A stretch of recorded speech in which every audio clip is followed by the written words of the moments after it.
Foli bi aw ye faw sigiyɔrɔ la aw minnu bɛ ka lajɛ Mali kɔnɔ Mali kɔ k'aw bɛɛ lajɛlen folo n'u ka dɔn ka wagatiw cogoya kan a y'aw bisimila an ka bi dɔgɔkun furancɛ kunnafoniyaw kɛnɛ kan.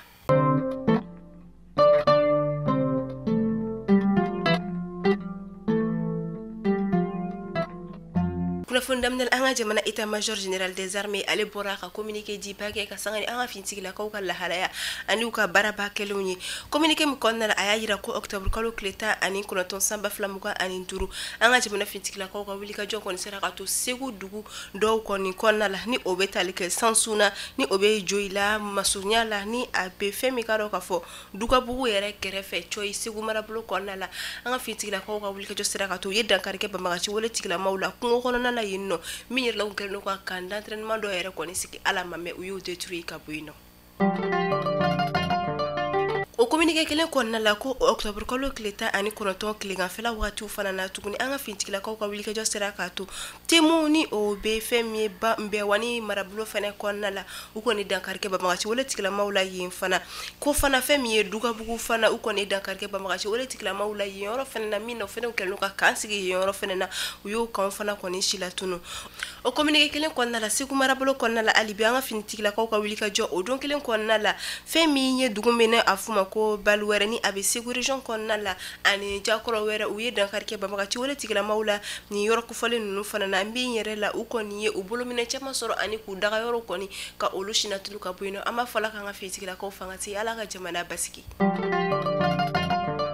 Famukɛ Kamara ni ale ye chef d'état-major ye garde nationale o fanfɛla fɛ min yɛrɛ fana kɔfɛ min na a ye baarabaw kɛ an ka jamana basigiliko ani alakanakow la ale kɔni taara k'ale kɛ opération spéciale min ni a bɛ fɔ o ma ko fuga kɛnɛ o kɔni ɲɛmaaba ye waleya minnu bɛɛ lajɛlen kɛla ka sanga ni kununko juma octobre kalo tile 24 an b'a fɔ ala ka Famukɛ Kamara ala ka fanga se.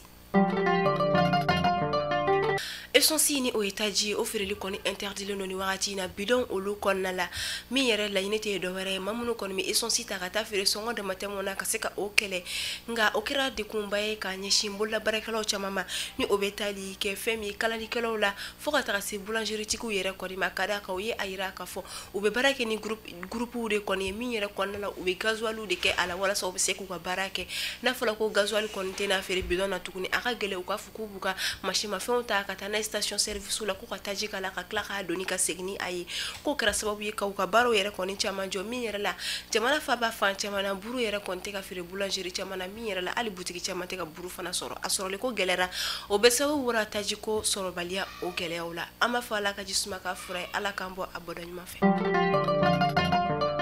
Kalanko bina k'u ka université privée caman jamana faaba kɔnɔna la olu kɔni ye u ka kalanw lajɔ fɔlɔ ka sabu kɔni kɛ ni taji sɔrɔli gɛlɛya ye min yɛrɛ bɛ ka dekunba se école-maîtres caman kɔni taga cogo ma école-sow la ani écoleden caman ni o ye étudiants ye o kɛra sababu université privée caman kɔni ye a ka kalanw lajɔ ka kalo kura ma kɔnɔ dɔw yɛrɛ fana ye a fɔ ko fɔ essence sɔrɔli ko ka nɔgɔya u bɛ sɔrɔ ka kalan olu daminɛ.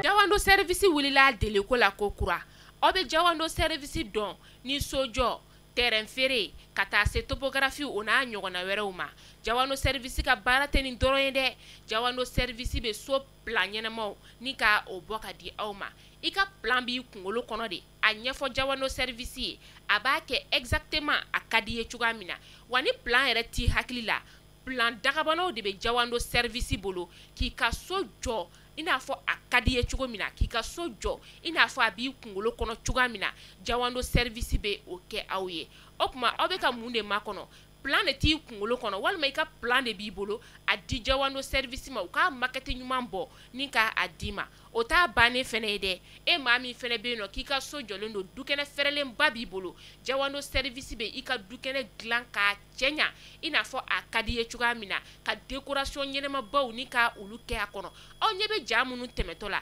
nin bɛɛ ye Jawando service ale ka baarakɛta ɲumanw de o tuma Jawando service a y'u ka nɛgɛjuru sira banba walasa ka se ka kunnafoniya wɛrɛ ni ka o sɔrɔ u ka baara taabolo la n'aw mɔgɔ minnu mago b'u la u filɛ nin ye Sotiba Sotelko yɛrɛ ale masurunya la nɛgɛjuru sira 00223 79 09 48 48 Jawando service ka hakilina malien kele so kele ko kan kibaru konna lamta Côte d'Ivoire ka olu feni no bi sibiri octobre kalo kile muga anduru samba fila muga anenduru o ko ni Côte d'Ivoire jamana ko ni ka jamana nyama sigi kala fili o baraw ye mi yere kra sababu ye jamana nyama ko ni la kana tiglama ba binani ani nani olu ko ni de mobiliser wala sa uga sekata femi vote kayoro la ka sega basigi ko ni o sabati chuko ya mina kadaka wakati laba nunu ko ni ngelera ko sobe mi yere la femi dugu do mawo yere ko ni ala yini ke femi dépôt de gaz do yere kata tabla o la do station yere jini min yere la femi jamana nyama ko ni ayira ka foko ye ba magachi ya wale de